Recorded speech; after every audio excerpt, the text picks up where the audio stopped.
Alright, once you finish in the light setting, well, I want to create some visual effects for this model scene.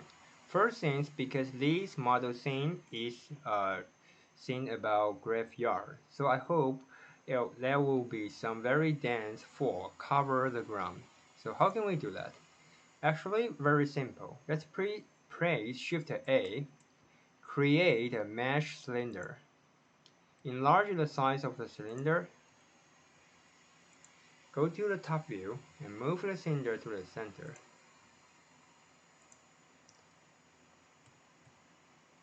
Make this one shorten.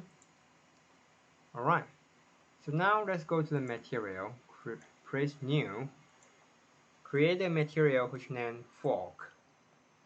Now let's split your window into two segments. Let's go to the shade editor. We don't want to use in the principal BSDF, so let's delete the principal BSDF. Shift A and using shader, volume scatter. Connect the volume to volume.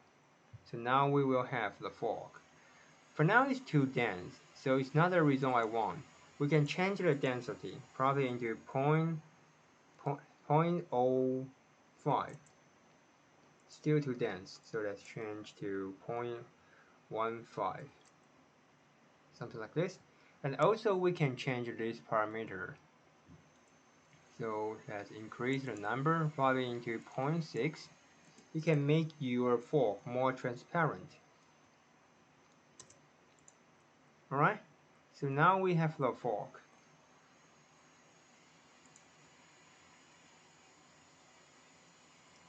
So as far as you can see, all the lights, they will become somehow volumetric lighting, just like this.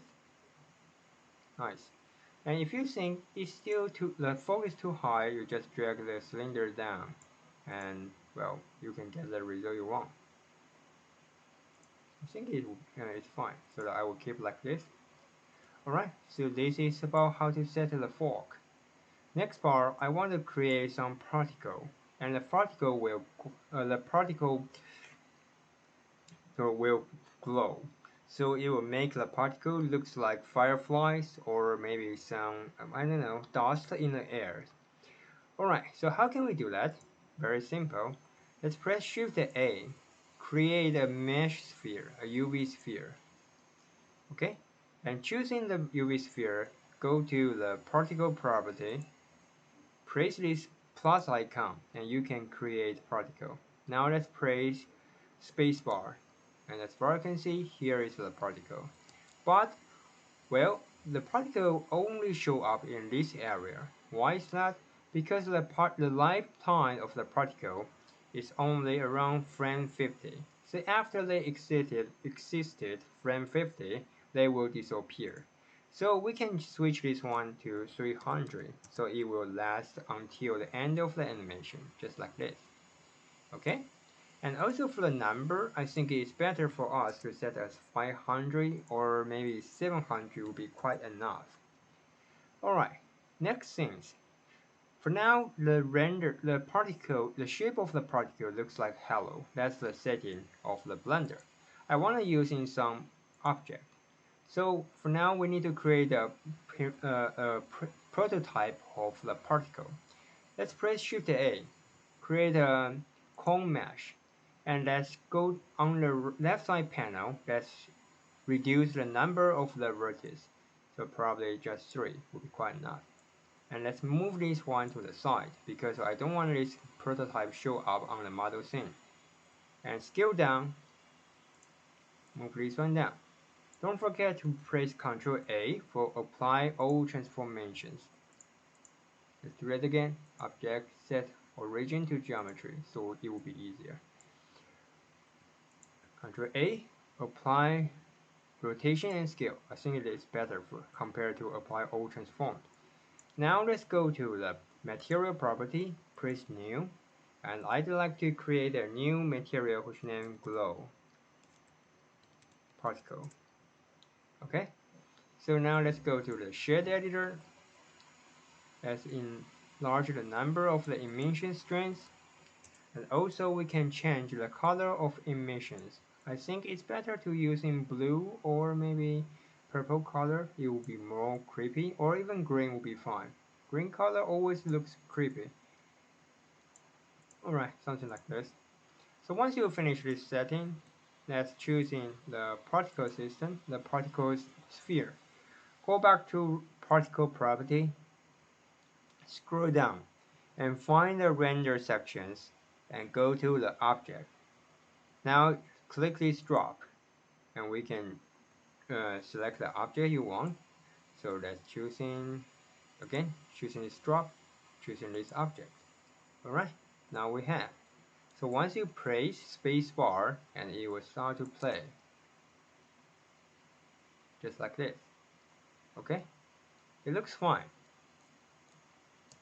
But at the very beginning, I already wanted these scenes can have this kind of particle. I don't want it emits the particle on the frame 0 so that at the very beginning the particle will be too less for the scene, for the model scene. So how can we do that? Actually pretty simple. Let's choose in the sphere, and let's go to the frame start, the emissions sections, and let's go to frame start. You can type in -300, and also the end time will be 300. So actually far before this animation start, there will be particle right at the very beginning. Alright, so last things, I want for now the particle just spread away. I hope we can create some force to affect the movement of the particle. So let's press Shift A and go to force field. Usually I prefer you guys using turbulence, but you can try another stuff as well. So this time I will still keep using this one, turbulence. Let's enlarge this one so that you can see. Let's go to here, turbulence. Go to the physical property. And right now, I hope you guys can turn on these two, the minima distance and the maxima distance. For the minima, it's just about the minima affecting area. And for the maxima, it's about the maxima affecting area. For the maxima, I will using probably 3.5. For the minima, I will choosing 1. So as far as you can see, once you type the number right here, there will be a dot line sphere appear on the model scene. Also for the strength, you can change that, but I will keep like the 1 or probably 2. I think it will be quite enough. Let's go back to the very beginning, and if you think it's not enough, you can turn more powerful, probably just like 10 or something. So as far as you can see, now it will rotate, and it will start to affect the movement of the particle, and it looks pretty strong. Alright, so I think the particle setting is pretty much finished. Finally, about the sphere. This is the object we're using for emit the particle, so we cannot delete that. But we can make this object become, well, invisible. How can we do that? Actually, I prefer you guys using material property. So let's create a new, and let's call this one invisible.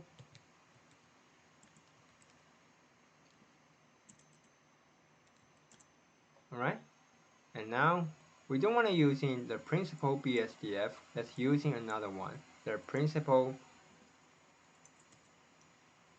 Go to shader, press Shift A, go to shader, and then let's using transparent BSDF. Okay, connect the BSDF to surface. So now the material will disappear. But for now, in the viewport, you still can see the sphere. How can we make this one become completely transparent? First thing is we need to choose in a blend mode. So choosing alpha blend or alpha hash. I think both of them can work. Alright, so I will using alpha blend, and you can choose in backface colon. And finally, for shade mode, let's just choosing none. So which means there is no shadow for this sphere. Okay, so now it totally disappeared. Pretty much finished. Finally, I hope that we can choose in, let's hide the fork. So for now we will accidentally select the fork cylinder. So let's choose in the turbulence and choosing the sphere, Ctrl P, let's say, set parent to object. Okay, so the turbulence force will follow the movement of the sphere. So now let's press spacebar, and you can start to create this kind of particle effect. I want more, so let's choose in both of them. And let's go to the top view. Probably one is here, and another one on the back side. Shift D for copy. Move them to this side. For sure, they have to go up. Okay, just like this. So let's unhide everything. Press Auto and Edge, unhide everything, and let's take a look. We can hide uncheck this part. Let's go back. Alright, so now we have the dust and also the firefly in the air. Alright, so this is the things you have to do for me in this tutorial. Please finish this one first, and then let's keep moving forward.